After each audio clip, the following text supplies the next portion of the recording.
Grabovskoe, a small village, Sumy region, northern Ukraine.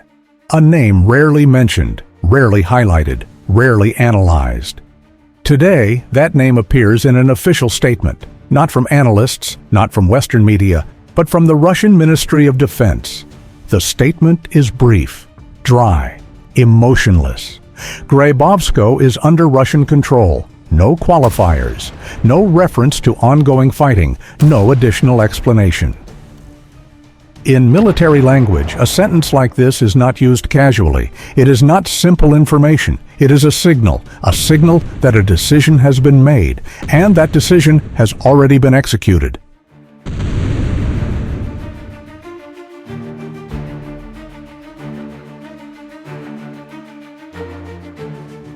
The Sumy region has long remained on the periphery, not because it lacks importance, but because it has been relatively stable.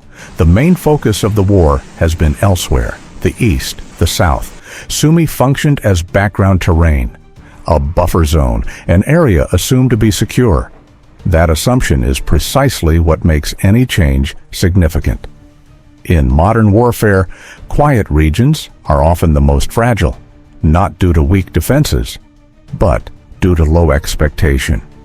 If Russia chooses to speak openly about Sumy, it means the region has entered strategic calculation, not as a symbolic target, but as part of sustained pressure.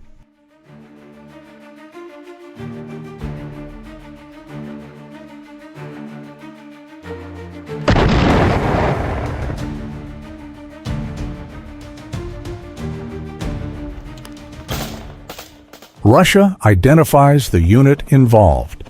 The 34th Guards Motor Rifle Brigade, mountain troops, part of the Northern Group of Forces.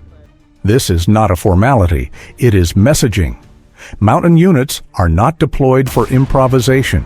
They are used where discipline matters, where terrain punishes mistakes, forests, uneven ground, rapidly changing conditions.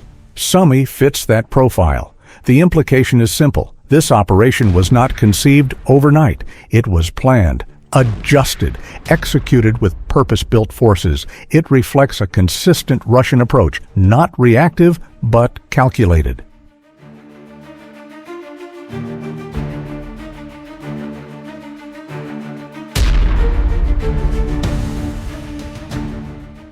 Russia emphasizes precision artillery and FPV drones. That emphasis matters because it is the language of modern warfare. FPV drones are no longer auxiliary tools. They are central instruments, cheap, flexible, relentless. In this context, drones are not only weapons, they are psychological pressure. Every position can be observed, every movement can be tracked. Safe space shrinks. For Russia, this is efficiency. For Ukraine, it is additional strain.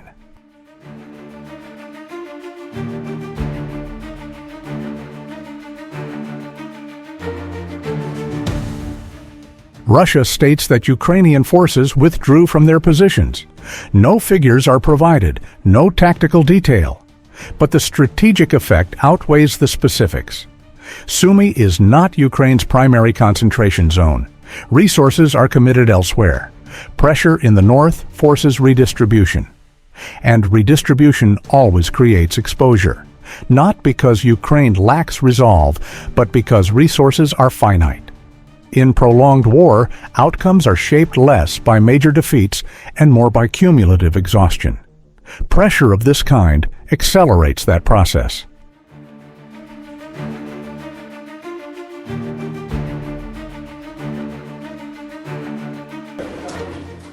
The statement references clearing operations, buildings, basements, surrounding forested areas.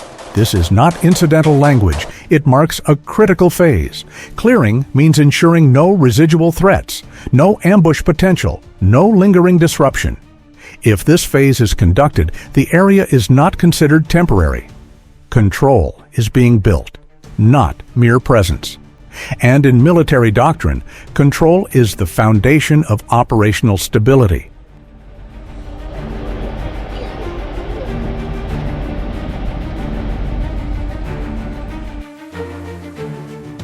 Russia articulates a broader objective, a security zone. This term carries weight. A security zone implies distance, depth, time. Such zones reduce immediate pressure on Russian territory. For Ukraine, they represent an additional axis of concern, not a massive front, but sufficient to demand attention.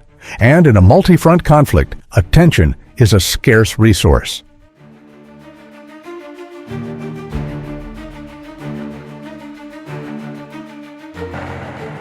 This war does not move through dramatic leaps. It advances through friction constantly. Russia demonstrates this pattern. Short steps, consistent pressure, no haste, no emotional escalation. This approach forces the opponent to react, not the other way around. Ukraine is compelled to reassess, not only positions, but priorities, and every reassessment carries cost.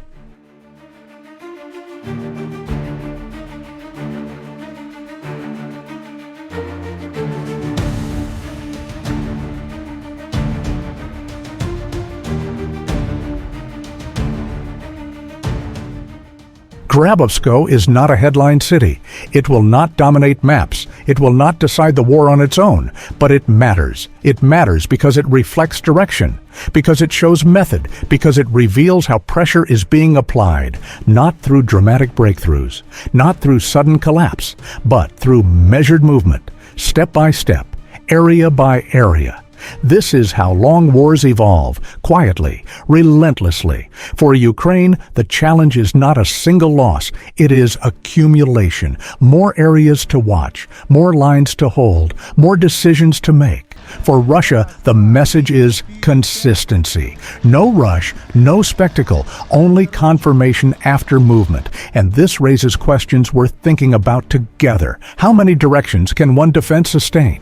How does pressure change when it expands geographically? And at what point does managing the battlefield become more difficult than fighting on it? These are not questions with easy answers. They require time, context, and calm analysis.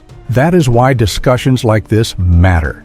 If you value this kind of analysis, grounded in strategy rather than emotion, consider supporting the channel.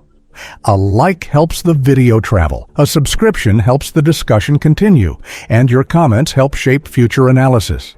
This channel exists to think together, to examine events without shouting, to question without simplifying. And before we close, one important note.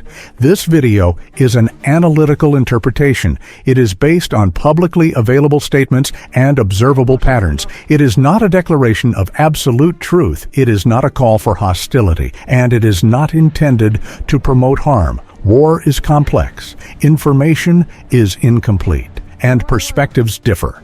Our goal here is understanding, not incitement, not division. Thank you for watching, thank you for thinking critically, and thank you for being part of this conversation.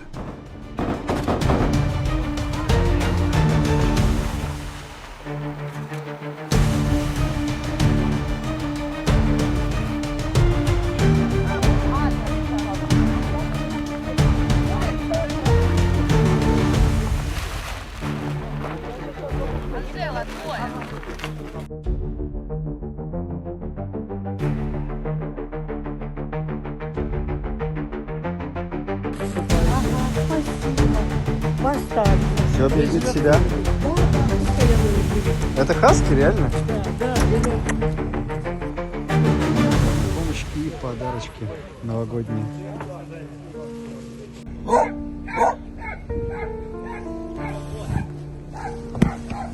Паспорта выдали вам?